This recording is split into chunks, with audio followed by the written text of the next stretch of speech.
What's up everyone? Last week I shared a video of my Evil Hero Dark Gaia deck. I've ran that deck for an incredibly long time, and it initially started out as a Fiend deck. Fiends are probably one of my favorite, if not my favorite type of Yu-Gi-Oh card. There have been a lot of newly released Fiend cards.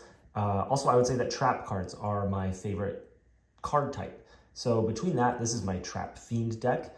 It's a lot of new cards, so unlike the other decks, which are pretty much just enhanced versions of mostly older cards, this one has a lot of newer cards, so I'll kind of walk through the overall strategy here. So first thing, 3 copies of Pot of Duality, just for consistency.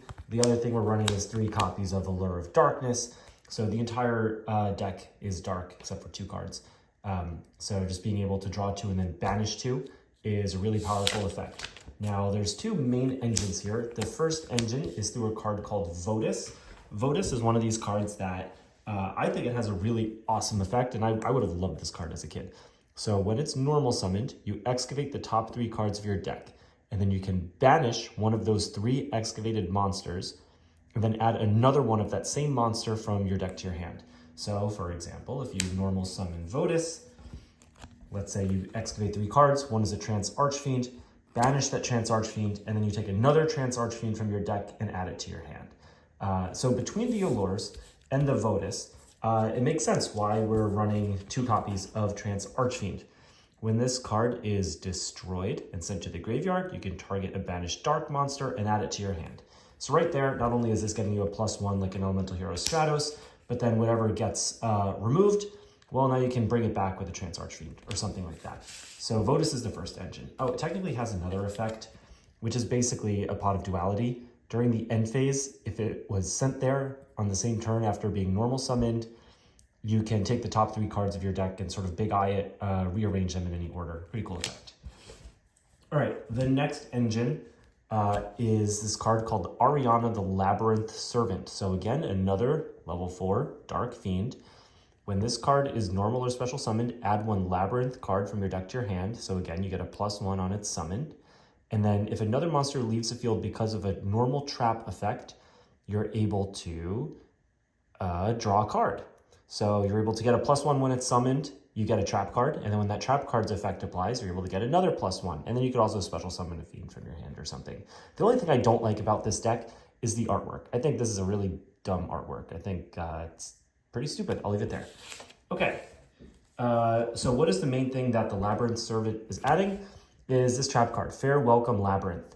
So when a monster declares an attack while you can control a Fiend monster, target 1 card on the field, negate the attack, then destroy the targeted card, then set another normal trap from your deck. So okay, you normal summon your Fiend, you have this set, they go to attack it, or even if I attack, I can flip up my trap card, I can pop a card on the field, and then I'm able to take another trap card from my deck and put it right down onto the field. So this is really a great way to toolbox trap cards from the deck. And we're running a lot of one-of trap cards.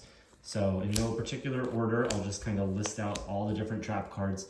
But essentially, we're just trying to cover for basically every single possible scenario that you may encounter and be able to cover it there. Okay, so these are the trap cards. So we have a mix of battle phase traps. I'll just cover these 2 first. Breakthrough skill, effect negation, skill successor, attack increase.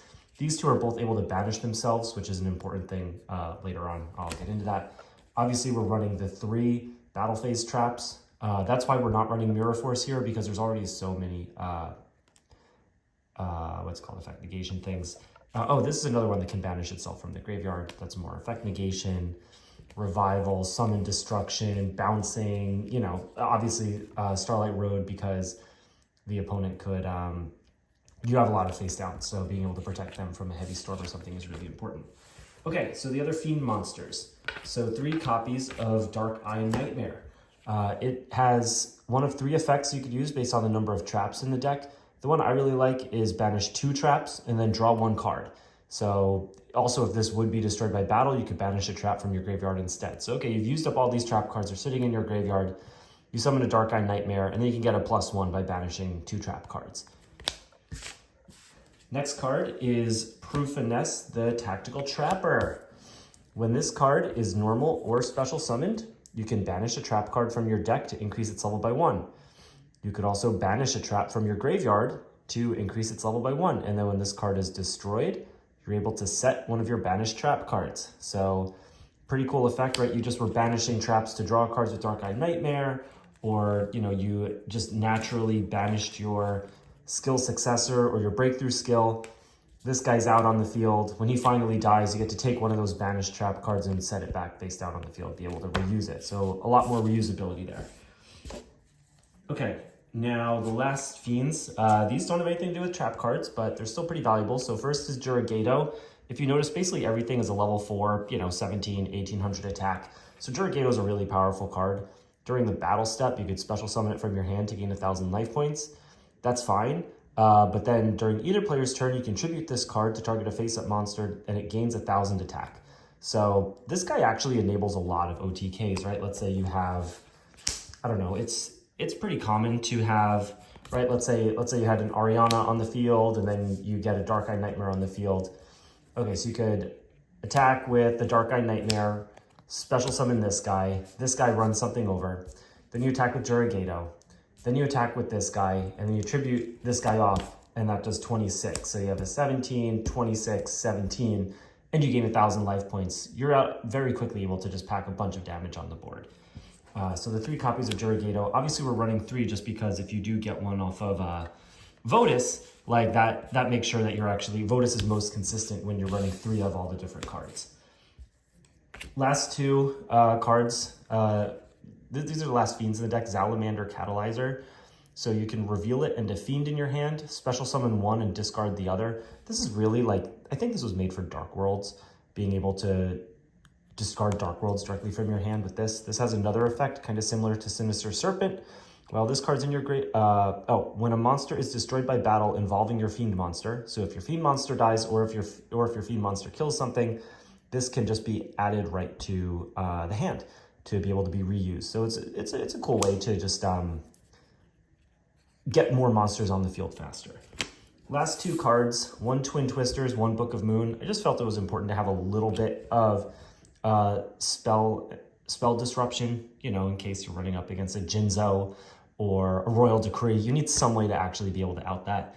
Technically, this deck would have a full, rank 4 extra deck. You technically go into a rank 5 or even a rank 6 if you have 2 copies of Proof of Nest, and obviously you would run a Stardust Dragon.